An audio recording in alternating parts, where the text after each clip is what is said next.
All right.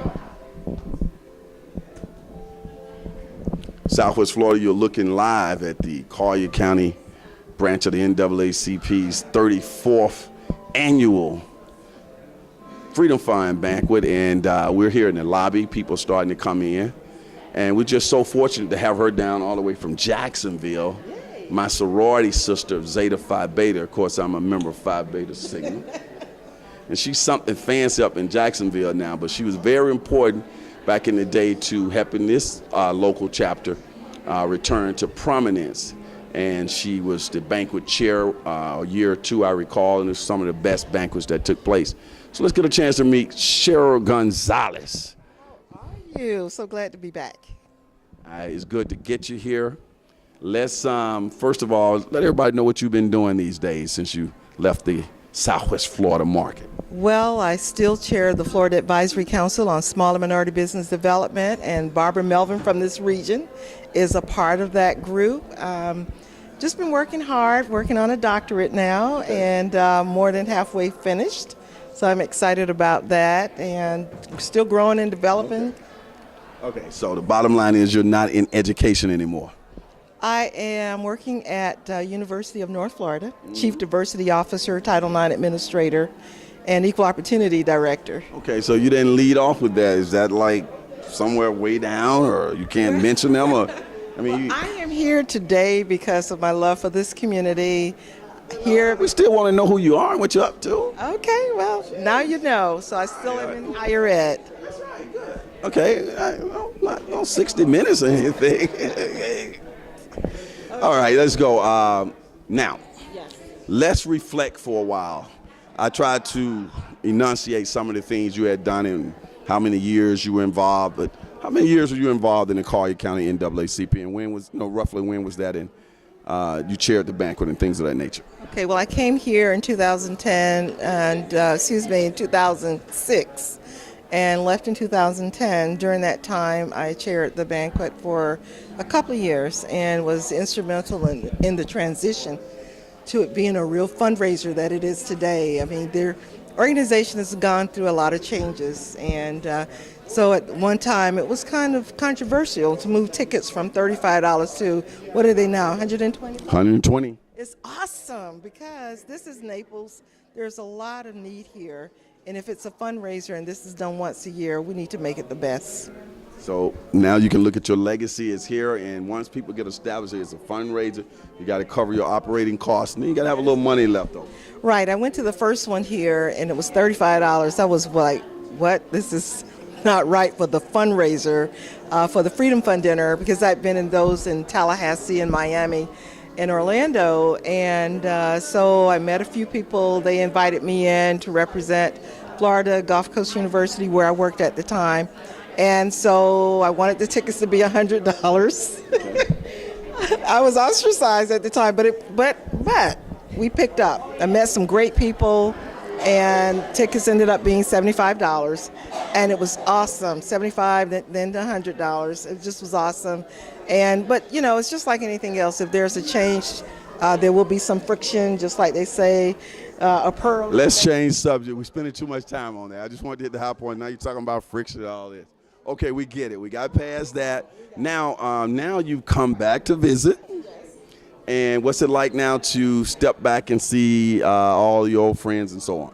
Well, it's interesting because you still have a core group of people who caught the vision and who are still involved and engaged.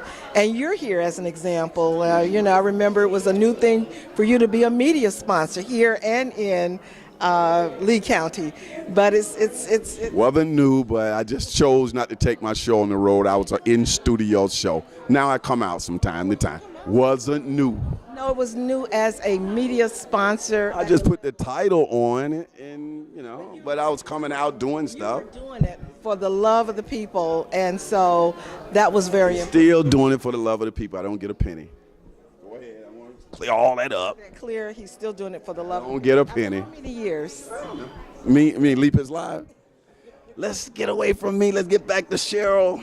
Cheryl. Okay. Yes. Now, so, how did you end up coming back tonight? You just heard about it? Somebody called you? Oh, I do get Lee Pitts live on by Facebook and email, and I saw that one of my mentors was an honoree. That's Dr. Bradshaw. Dr. Bradshaw. And so when I saw that, I was like, wow, I need to get there. And I called Barbara Melvin. She's with First Integrity Bank, and the rest is history. Okay, and Dr. Bradshaw, for those who don't know, he's the president of Florida Gulf Coast University, who will be finishing up in 2017. He did a yeoman's job. I think it'll be about 10 years he has been in the position.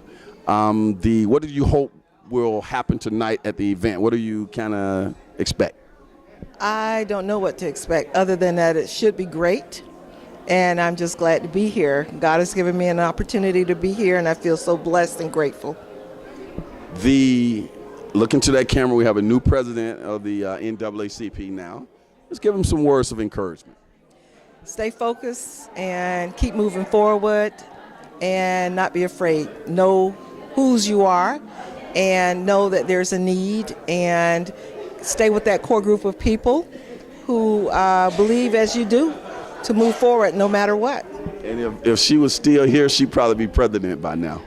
Would you have taken, well, I know anywhere you go, you kind of get into the community and just kind of become a part of it no matter where you go. There's some common things that you'll find no matter where you go in America that's common, and particularly in the minority community, that allows you to go in and use your leadership skills?